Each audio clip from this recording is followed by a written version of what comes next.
Welcome back, mamas. Have I got a treat for you today? This is actually masterclass week because I was taking care of my son who got sick with the C to the vid and then gifted me the C to the vid. I ended up having to smush 2 masterclasses into 1 week. So today is going to be session 1 from our Field of Favor masterclass. It's all about purposeful prospecting, and the topic I'm going to be sharing from session 1 of our Purposeful Prospecting masterclass is on what exactly is purposeful prospecting and what does that look like, or what could that look like in your business. So if you want to hear the rest of the masterclass, there are 2 other sessions. The second session is all about creating your purposeful prospecting plan. And the third session is my friend Allie Porter, and she shares all about how to convert and close with heart. It's a good one too. So if you want to get over and check out the whole Purposeful Prospecting Masterclass, the replays of Tuesday's lives will be up in the group until Saturday morning. And even if you're catching this at a later time, we have a masterclass every single month. And we often sometimes repeat masterclasses that we've had in the past, while we are also adding in new masterclasses as well to really help serve you inside of our group. So make sure you go ahead and check out the show notes for the link to join the Field of Favor Facebook group, or you can go ahead and you can search it on Facebook. Search for Field of Favor, and then the added tagline is Faith-Led Business Strategies for Female Entrepreneurs, helping you grow business God's way. You can search for it on Facebook as well. And when you answer the group questions, make sure you answer that Melody Bishop referred you. Welcome to the Abundant Mom Life for Network Marketers show, where we choose to grow a successful and sustainable business from the crazy caffeine-filled comfort of home, using flexible productivity strategies that simplify, optimize, and systemize our business and mom life. Hi, I'm Melody Bishop, a Jesus-loving boy mom, former teacher, turned top 1% network marketer, turned entrepreneur. I believe you can slay your day without being a slave to the hustle. If you're ready to get your time freedom back and design the life you love, you're in the right place. It's time to rise up, know your worth, and live abundantly. Well, hello, friends, and welcome to the Purposeful Prospecting Masterclass. That's a mouthful, isn't it? It's kind of like a tongue twister. Try and say that 10 times in a row. No, not right now. Right now, you pay attention. No. But my name is Melody, and you can go ahead and you can check out more about me under the Meet the Instructors guide. But I am a former music teacher turned top 1% network marketer turned entrepreneur and podcaster and best-selling author. And I am here to share with you all about purposeful prospecting. And of course, under the banner of God as our CEO, which is Holy Spirit-led business, doing it God's way. We all look at prospecting from a different lens, from when maybe we've had a background where we've had some bad experiences with prospecting. Maybe we've been prospected and we've had some bad experiences with that. A lot of us don't feel comfortable prospecting. So we're going to be talking about prospecting, and we're going to be talking about your perspective on prospecting and how to kind of make that shift from how many of us have this relationship with prospecting that makes us feel icky or spammy or pushy or weird. And when you come from that kind of space, and believe me, judge-free zone, I've struggled with it. We've all struggled with it. We all struggle with it from time to time. Okay.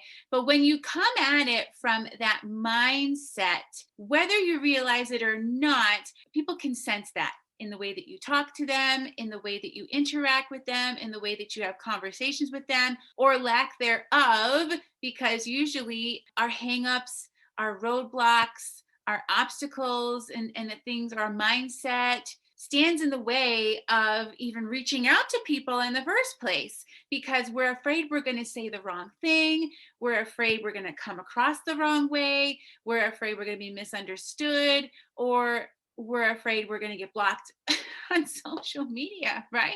So you can prospect in a purposeful, authentic, aligned, even organic in many cases way that, listen, you're still going to have people who are going to be negative Nancy's. Let's just be real. But if you come at it from a servant hearted mindset, okay, and we're going to talk about that today, and you word things differently and your approach is a little bit different, then you don't have to worry so much about being that annoying salesperson showing up in people's DMs with a pitch, whether it's cold or just kind of out of the blue and weird. You don't have to be weird, all right? I mean, it's not bad being weird. But in this case, you don't really want to be weird, all right? Because let's face it, it doesn't really matter what type of business you're in. You're going to have to be prospecting in your business. And it doesn't matter what kind of approach you take, whether it's a more hands-on approach, whether it's a more laid-back approach, depending on whatever your strategy is that works best for you, you're still going to have to be doing prospecting. So we need to kind of get to the point where you aren't so scared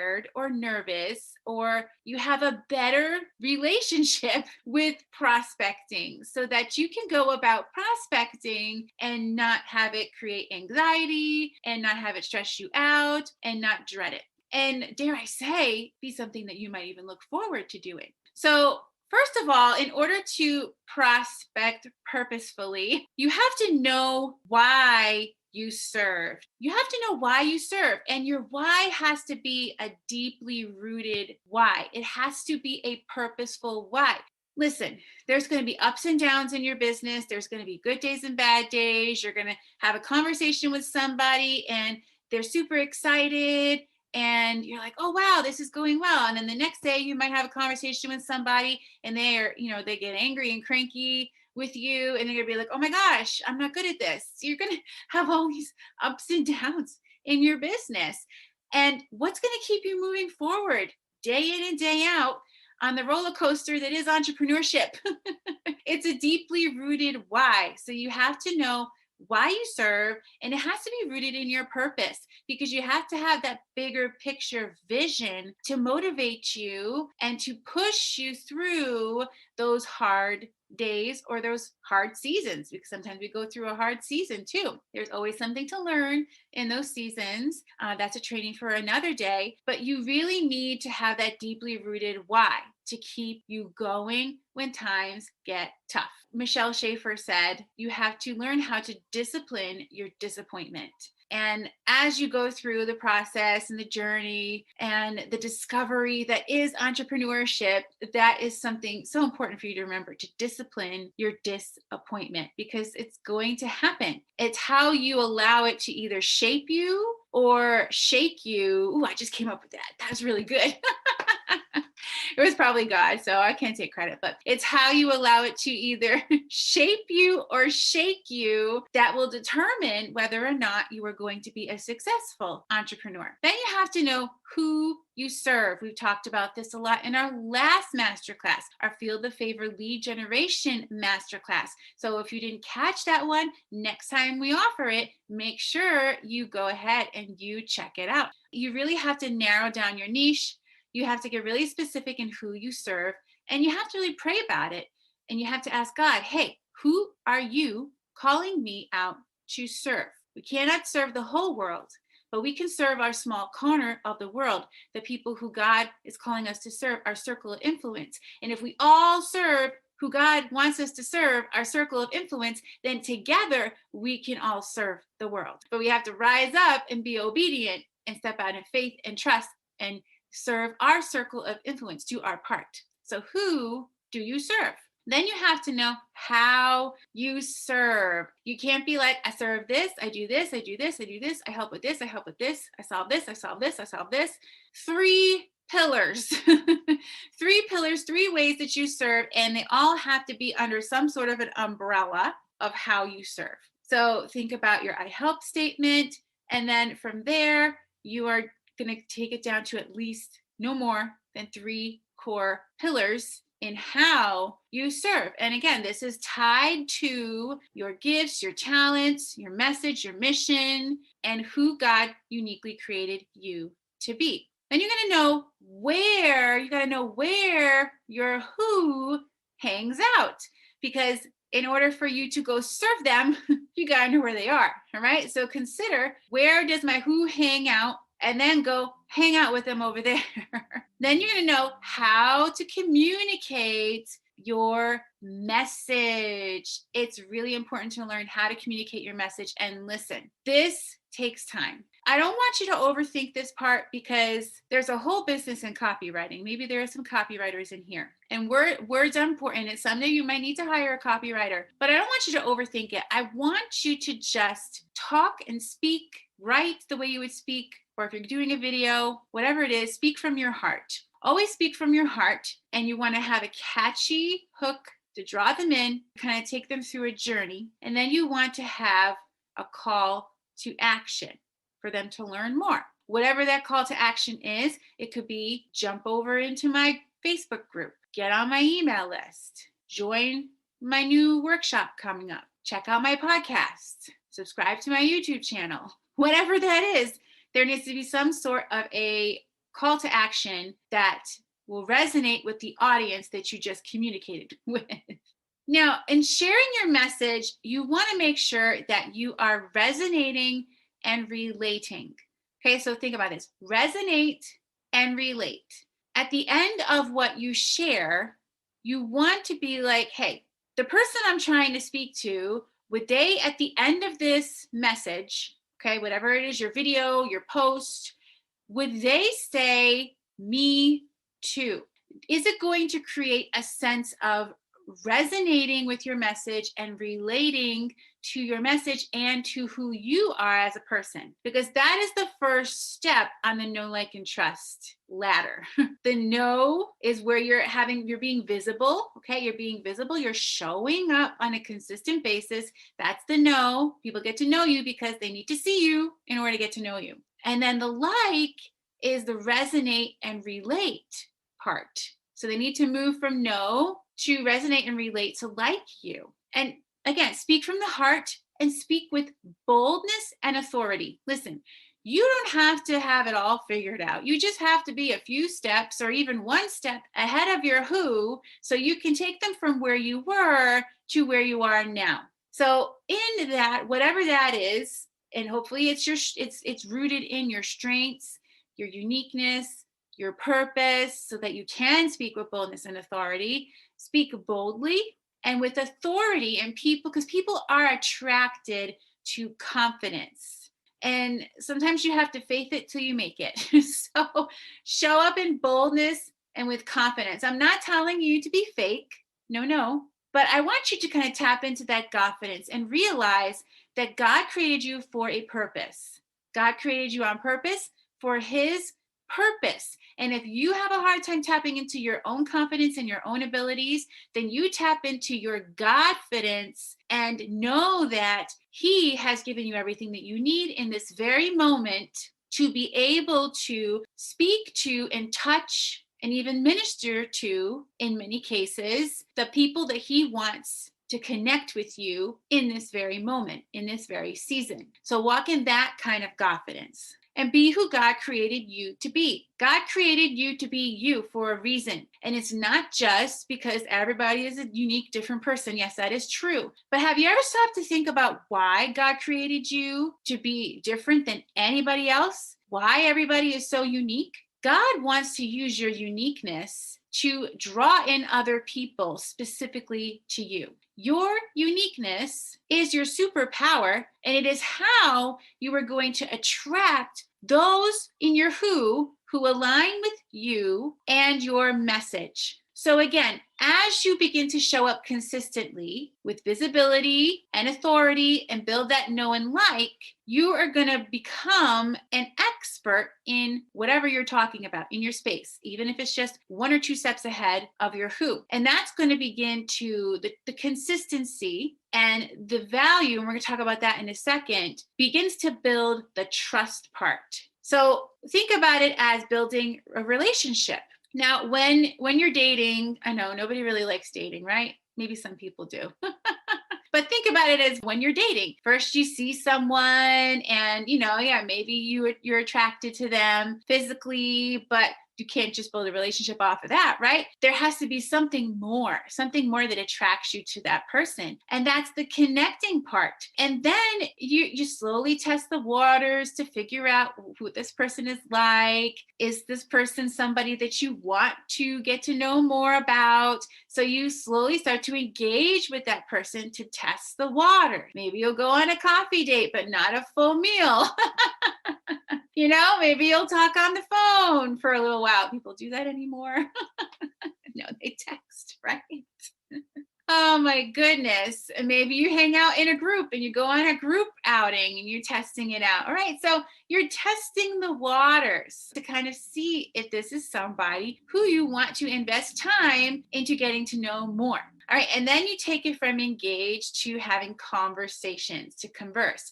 So as you're building relationships with leads, people who either are already in your network or people who come into your network as you are out there getting visible and showing up consistently, and you're attracting people in, you want to connect with them wherever you're connecting with them, whatever your strategy is for that. You want to then engage with them, just test the waters, start to engage, see what happens, do it organically. And then you're going to have conversations with them. You're going to take it to conversations. When you're dating someone, you're not going to spill your guts, most likely, on the very first date, are you?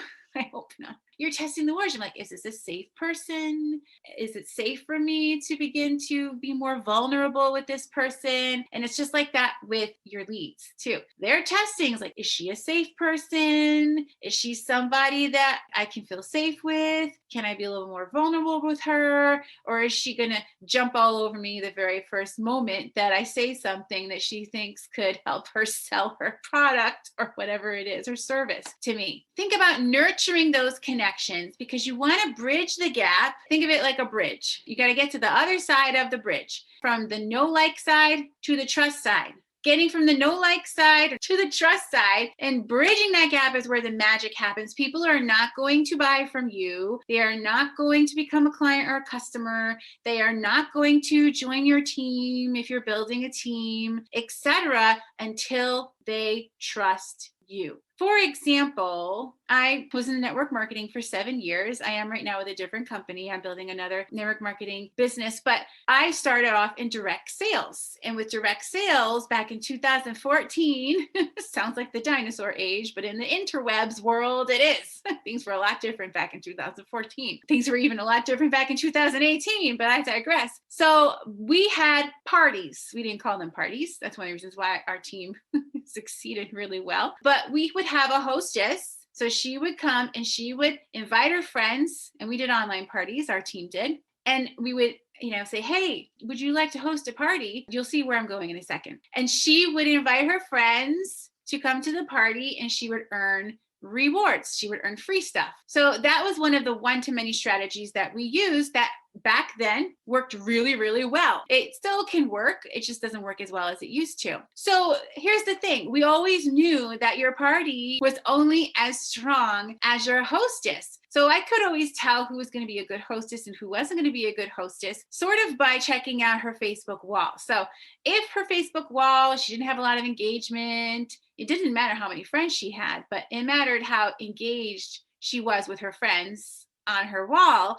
Or if she complained a lot, or maybe she worked for another direct sales company and she was spammy all over her wall with buy this, buy this, buy this posts, I knew that she probably wasn't going to have a great party. But likewise, if it was a hostess and she was really engaged with her friends, I could tell her friends were commenting, I could tell that she built really great, awesome, solid relationships, I knew that she was probably going to have a pretty good party. And why? Because when you accept invites to go to someone's event, like a party, I'm just using direct sales because I know we've all been invited to an online party. Let's just keep it real, okay? And there's nothing wrong with that per se, if you do it the right way. And most of the time, what do? You roll your eyes, you're like, oh, another invite to another party. Unless pay attention here, lean in, because this is important. Unless someone who you really like and admire and respect and trust, someone who has invested their time into building a relationship with you, and you already have that bond, unless someone like that invites you to their party, then you usually go, even if you don't want to go, because you want to support. Here's the kicker: you want to support your friend because you care about your friend and you want to support them. That is the number one reason why people go to someone else's online party. It doesn't necessarily have to do with the product, because they might not even know what the products are about. It has to do with their relationship with the person hosting the party. So think about it with your leads. They are not going to care at all what you say until they know how much you care. So you have to build that relationship with them. So how do you do that? First of all, you have to follow the 80-20 rule, and you need to post, whether it's a video or a post, with purpose. You need to post with purpose. Don't just post salesy stuff. Your posts need to be purposeful. You can sprinkle in some direct posts as long as you're following the rules of the platform, but you really want to make sure that you're drawing them in with value. And then you want to be really smart with creating a way to get them inside of your group. So from whatever social platform you choose to work from, to create visibility and authority, and then have people be like, hey, I want to get to know more about what she's about, because I know and I like her, and I'm starting to trust her because she's showing up consistently with awesome value. And then you want to get them into your group, where you're going to nurture those leads to take them from no like over to trust. And you're doing that inside of your group by offering curated, exclusive value content. And with that value content, you are going to give them wins. We're going to talk about that in a second. And it's going to get to the point where they're like, man, I'm getting so much value from this. I'm getting lots of wins, and I've gotten so much in here for free, that what kicks in when that happens is what is called the law of reciprocity. So you want to use your group. And I don't want you to get discouraged when there isn't engagement in your group, because most people nowadays are stinking busy. They be stalking. So that's why, and this is a training for another day, it's important for you to not just show up on social, but also find an evergreen platform to show up on as well, where your content is bingeable and it lives to see another day and it builds in momentum. And of course, you get them over into your group from there too. That way you can have pre-qualified leads. So inside of your group, whatever value, wherever you're showing up with value, it's the law of reciprocity, which says, you've done something for me. I therefore feel more inclined to do something for you. The law of reciprocity. You want to expose your leads to your business with a value first approach. We just touched on that. Then you want to convert those leads by helping them to get small wins and transformations for free. All right, and then close is the next step. So prospects become clients or customers when you tie those small wins and transformations into your offer. So having some sort of a workshop or a masterclass or a boot camp or whatever, some sort of value-based event inside of your group is a really great way for you to do this. Or you could just do a weekly, like Tip Tuesday, Transformation Thursday video inside of your group. And you can do this on your podcast or your YouTube channel or your blog or whatever, where you're offering value that gets them some small wins and transformations. And as they get small wins and transformations, you create that law of reciprocity. And you're clearly, during this process, you're clearly communicating the promise of your offer and how your offer will help them achieve an even bigger transformation. So you want to be purposeful. Everything that you are sharing, the value that you're sharing, whether it's tied to what you sell or not, needs to be connected and purposeful and connected to leading them into, I've got small wins, I really want more. And the more is going to be your offer. So selling is serving, and serving is solving. So keep that in mind. Selling is serving, and serving is solving. We are in the business of building relationships and then serving those people in those relationships by solving their problems in the unique way that you do with however you serve your clients, your customers. I love this quote by Teddy Roosevelt. It says, "People don't care how much you know until they know how much you care." If you come from a place of servant-hearted leadership where you're focused outwardly on how you can serve them instead of inwardly how they can serve you, then you will get and attract people, leads who turn into prospects, and you move them along that know, like, and trust. And once they trust you, they're willing to become your loyal raving fans. Thank you for listening to Mommy's show. Hey Mama, if you found value in today's show, I'd be truly grateful if you take a few moments to hit that follow or subscribe button and leave an Apple Podcast review.